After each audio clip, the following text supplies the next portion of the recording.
अहिल्यानगर महानगरपालिकेचा कर्मचारी धीरज परदेशी हा मुकुंदनगर भागामध्ये पथदिव्यांचं काम करत असताना त्याच्यावर काही अज्ञातांनी प्राणघातक हल्ला केलेला होता। या हल्ल्यामध्ये धीरज परदेशी गंभीर जखमी झालेला होता। 3 दिवसाच्या उपचारानंतर अखेर त्याची प्राणज्योत मावळलेली आहे। दरम्यान त्याचा मृतदेह आता छत्रपती संभाजीनगर येथे घाटी रुग्णालयामध्ये शवविच्छेदनासाठी नेण्यात आलेला आहे। थोड्याच वेळामध्ये शहरामध्ये त्याचा मृतदेह दाखल होणार आहे। तत्पूर्वी कालपासूनच हिंदुत्ववादी संघटना प्रचंड आक्रमक झाल्याचं पाहायला मिळत आहे।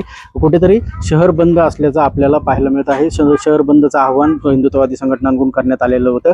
त्यामुळे शहरात देखील आता तणावपूर्ण जे वातावरण आहे ते आपल्याला पाहायला मिळत आहे। सध्या आपण पाहू शकतो की या घटनेमधील जे आरोपी आहे सय्यद कुटुंबीय त्यांचे हे घर आहे। आपण अहिल्यानगर शहराच्या नजीक असलेल्या नागरदेवळे भागामध्ये आहोत। नागरदेवळे ग्रामपंचायतीमध्ये ज्या हल्ल्यातील जे सय्यद कुटुंबीय आहे त्या सय्यद कुटुंबियांचं हे इथे वास्तव्यास होते। दरम्यान आता हे जे वास्तव्याचं जे घर आहे हे देखील अतिक्रमित असल्याचं उघडकीस आलेलं आहे।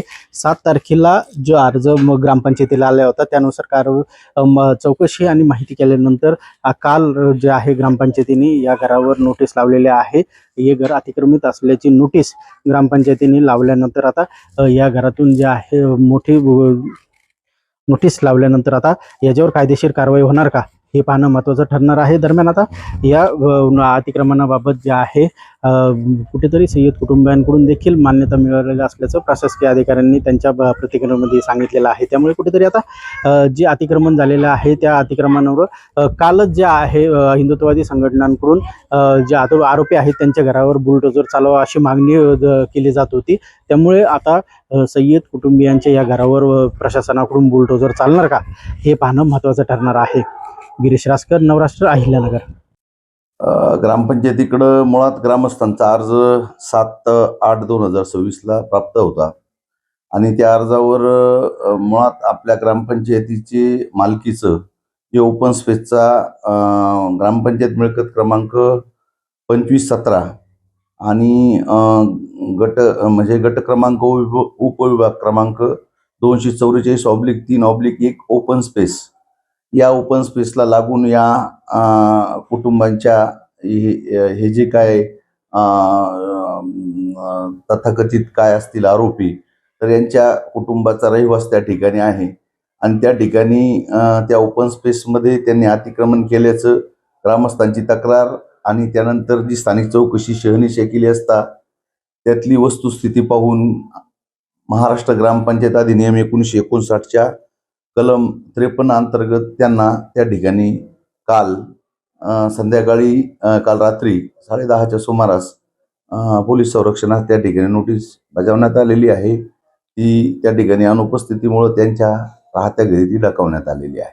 आता प्रश्न असा आहे की ती ग्रामपंचायतच्या मालकीची 5 गुंठे जी जमीन आहे ओपन स्पेस ती सार्वजनिक कार्यासाठी आहे आणि ग्रामस्थांच्या तक्रारी अर्जामध्ये त्या ठिकाणी जे तथ्य आढळून आलं त्या तथ्यावर 53 अंतर्गत तात्काळ कारवाई करण्याच्या संदर्भामध्ये निर्णय घेण्यात आलेले आहे। या संदर्भात काही तांत्रिक बाबींची थोडीफार जी पूर्तता करणे आहे या संदर्भात देखील त्या ठिकाणी TLR असतील किंवा सहाय्यक रचनाकार असतील यांना देखील पत्रव्यवहार करण्यात आलेले आहे। तांत्रिक बाजू क्लिअर झाली तर त्यांचं किती प्रमाणात अतिक्रमण आहे याचं क्लिअरन्स झालं तर त्या ठिकाणी तात्काळ कारवाई करण्याचा निर्णय ग्रामपंचायतीने घेतलेला आहे। नाही साधारणतः त्यांचं रेकॉर्ड पाहिलं असता 1989 सालच्या त्यांच्या काही बाबी आढळून आलेल्या आहे। तर त्या 1989 नंतर 94 मध्ये त्यांची घराच्या त्या ठिकाणी आठ निर्माण झालेला दिसतोय आणि काही फेरफार झाले ते 2003च्या दरम्यान दिसत आहेत। तर या ओपन स्पेसमध्ये शासकीय त्या ठिकाणी इमारती सोडल्या असता त्या ठिकाणी आता ओपन स्पेस त्या ठिकाणी शिल्लक नाही आणि तो ओपन स्पेस हा त्या मिळकतीला लागून असल्याचं आणि त्यांनी दिलेल्या नैसर्गिक न्यायतत्वाप्रमाणे त्यांना देखील खुलाशाची संधी आपण दिलेली आहे 311(2) प्रमाणे. आणि 311(2) प्रमाणे नैसर्गिक न्यायतत्वाची संधीमध्ये त्यांनी जो खुलासा केलाय त्यांनी प्रथमदर्शी त्यांनी काही प्रमाणात आम्ही अतिक्रमण केल्याचं मान्य केलं. आणि आज रोजी 10/8/2026 रोजी सकाळी माझ्या कार्यालयीन वेळेत साधारणतः 11 वाजून 15 मिनिटांनी लेखी पत्रव्यवहार त्यांनी केलेला आहे. यामध्ये त्यांनी सदरच्या ओपन स्पेसमध्ये आम्ही अतिक्रमण केलेलं आहे प्रायमा फेशी तरी मान्य केलेलं आहे. आता किती प्रमाण आहे या बाबतीत सगळ्या बाबी कायदेशीर तपासून आपण निर्णय घ्यावा.